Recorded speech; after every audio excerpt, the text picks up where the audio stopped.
What's going on, guys and girls? Mr. Bluestar96 here, and welcome back to another video. And today I'm doing a what to look for when buying a car. I know that was backwards to you because how the camera is. But the first thing I would look for is rust. If there's rust on the vehicle, I wouldn't buy it because you don't know how far or how deep the rust goes, and it might cost you a lot more to fix the car than it would to buy it. The second thing I'll do is listen to the engine. If there's any weird like knocking noises, tapping noises, squeaks and stuff, it's not worth buying. It might be worth buying, but just be cautious when you buy it because it may be on its way out.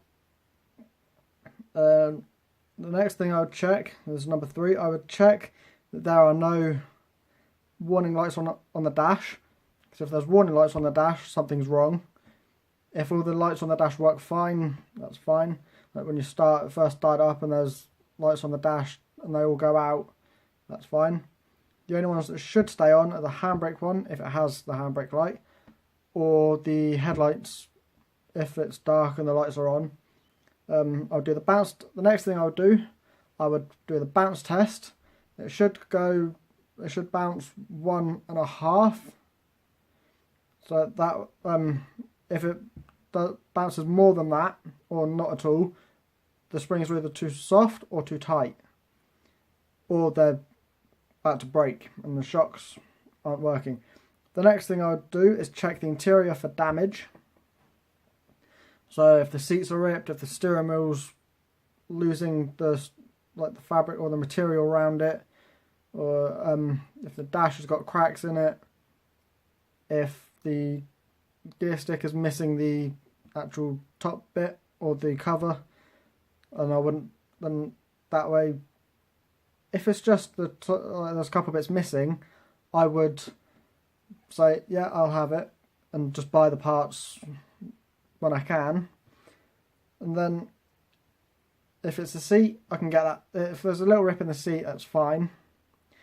But the next thing I would do is I would check all the tyres for any damage or excessive wear on either inside or outside of the tyre, so that you can say, that's not legal, or yeah, that's fine, seems alright. I'd press onto the tyre to see how much pressure is in it.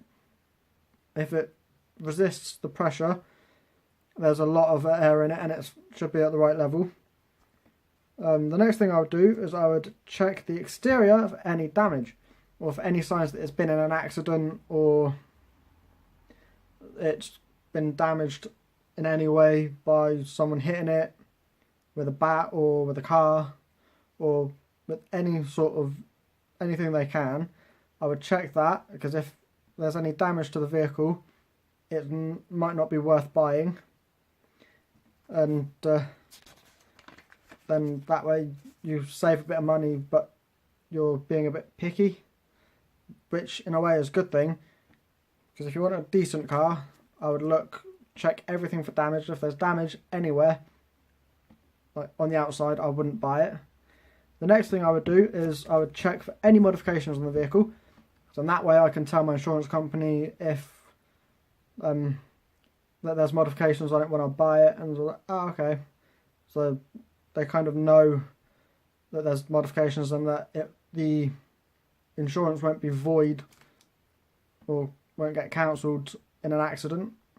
So that way you can still, if you are in an accident, you can still get the insurance money from it. But not saying that you should get into accidents, you should try and avoid them at all costs. And if anyone's driving like a lunatic by you, I would find, if you've got somebody else in the car, I would get them to phone or to report them for dangerous driving, and just stick to the speed limits and not drive erratically, and that way you won't get in trouble for anything and you'll still be able to keep cheap insurance. The next thing I would check is I checked all the exterior lights, so like the headlights, the rear lights, the indicators, the reverse lights, the brake lights, all of that work. If they don't, then there's bulbs broken and should be an easy fix. And if you know somebody who can fix them straight away, then that's fine, because you can get them fixed as soon as possible. The final thing I would check for is I would check for leaks in the engine and all of the fuel lines, brake lines, coolant lines, oil lines, and even, well, every hose and fuel line that there is, even the clutch lines. I would check if there's leaks, and if there are leaks, it should be an easy fix, but if not, then something's wrong. So if it's leaking oil from, say, the head gasket, then the head gasket's blown and it's not worth buying. But then again, it might be, if the vehicle is in overall good condition, I would get that fixed as soon as possible. And if you're selling it, check all of this stuff anyway, so that way if somebody does come and have a look at it and they know what they're looking for in a car, then that way you can still sell the vehicle properly, and you'll say, just had all this. Also check for the service history and logbook to make sure that it is the correct vehicle or the correct details of the vehicle. If not, or check is also to check for the service history and the MOT stuff to make sure that the vehicle is still able to be driven on the road, still safe to be driven on the road. If not, and you're just buying it as a project car to fix up for racetrack or drift event or drifting, it's fine.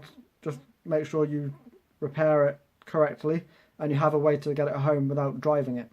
So that's going to be it for today.